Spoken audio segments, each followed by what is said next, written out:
एक छोटे से गांव के पास एक जंगल था जहां लोग कहते थे कि एक बड़ा राक्षस रहता है। लोग डर के मारे उस जंगल के पास भी नहीं जाते थे। एक दिन 10 साल का साहसी लड़का रोहन जंगल में अपनी खोई हुई गेंद ढूंढने चला गया। जंगल में उसने देखा कि एक बड़ा डरावना दिखने वाला राक्षस उसकी गेंद को हाथ में लिए खड़ा है। रोहन ने डरते हुए पूछा, क्या आप मेरी गेंद दे सकते हैं? राक्षस हंसते हुए बोला, तुम मुझसे डर क्यों रहे हो? मैं लोगों को नुकसान नहीं पहुंचाता। मैं बस यहाँ अकेला रहता हूँ क्योंकि लोग मुझसे डरते हैं। मैं तो हमेशा दूसरों की मदद करना चाहता हूँ। इसके बाद रोहन ने गांव के लोगों को राक्षस की सच्चाई बताई। गांव वालों ने राक्षस को अपना दोस्त बना लिया। राक्षस ने गांव के लिए अपना सारा डरावना रूप छोड़कर मददगार बन गया।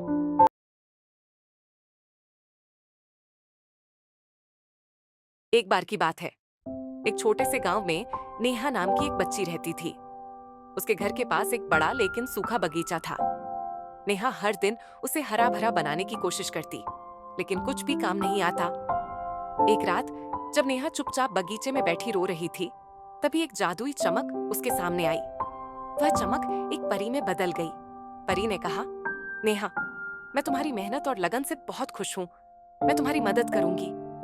परी ने अपनी जादुई छड़ी हिलाई और देखते ही देखते बगीचा हरे भरे पेड़ों, रंग बिरंगे फूलों और फलों से भर गया।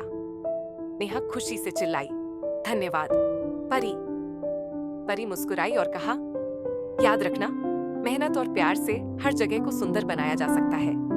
ये बगीचा अब तुम्हारी देखभाल पर निर्भर है। उस दिन से नेहा ने बगीचे की बहुत अच्छे से देखभाल की।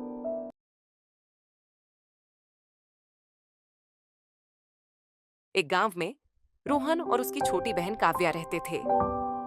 रोहन पढ़ाई में तेज और जिम्मेदार था, जबकि काव्या शरारती और चंचल थी। एक दिन काव्या ने रोहन की किताबों से खेलते हुए उसकी महत्वपूर्ण नोटबुक खो दी।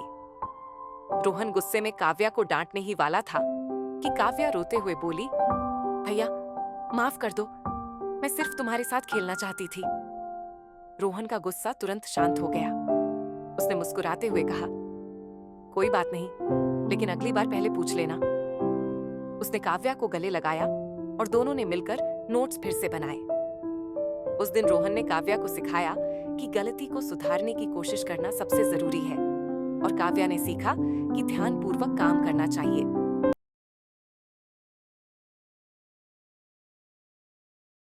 एक बार की बात है, एक छोटे से गांव में हर कोई सुपरमैन के बारे में बात कर रहा था। ये सुपरमैन ना तो आसमान में उड़ता था और ना ही उसकी आंखों से लेजर निकलती थी, लेकिन वह सबकी मदद करता था। एक दिन गांव में एक बड़ा तूफान आ गया। बिजली कट गई और नदी का पानी गांव में घुसने लगा।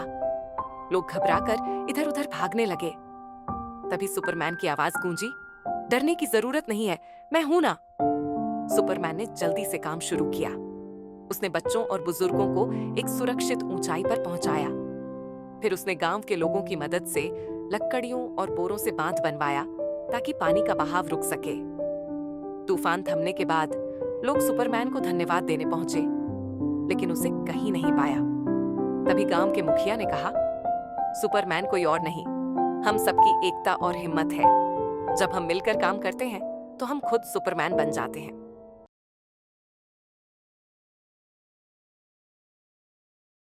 एक बार की बात है, एक छोटे से गांव में एक लड़का था जिसका नाम चिंटू था। एक दिन गांव की दुकान पर उसे एक चमचमाती जादुई कैंडी दिखाई दी। दुकानदार ने कहा, ये कोई साधारण कैंडी नहीं है, इसे खाकर तुम जो चाहोगे वो सच हो जाएगा। चिंटू ने तुरंत अपनी बचत के पैसे देकर कैंडी खरीदी और घर ले आया। उसने सोचा, चलो इसे खाकर अपने लिए ढेर सारे खिलौने मांगता हूं। जैसे ही उसने कैंडी खाई, उसके चारों ओर खिलौने ही खिलौने आ गए। वह खुशी से उछल पड़ा, लेकिन कुछ देर बाद खिलौनों का ढेर इतना बड़ा हो गया कि उसके कमरे में जगह ही नहीं बची। चिंटू को समझ में आया कि लालच करना ठीक नहीं। उसने दोबारा कैंडी खाई और कहा, मुझे सिर्फ वही चाहिए जो सच में जरूरी हो। कैंडी ने तुरंत सभी खिलौनों को गायब कर दिया और चिंटू के पास एक साधारण लेकिन खुशी भरा घर छोड़ दिया।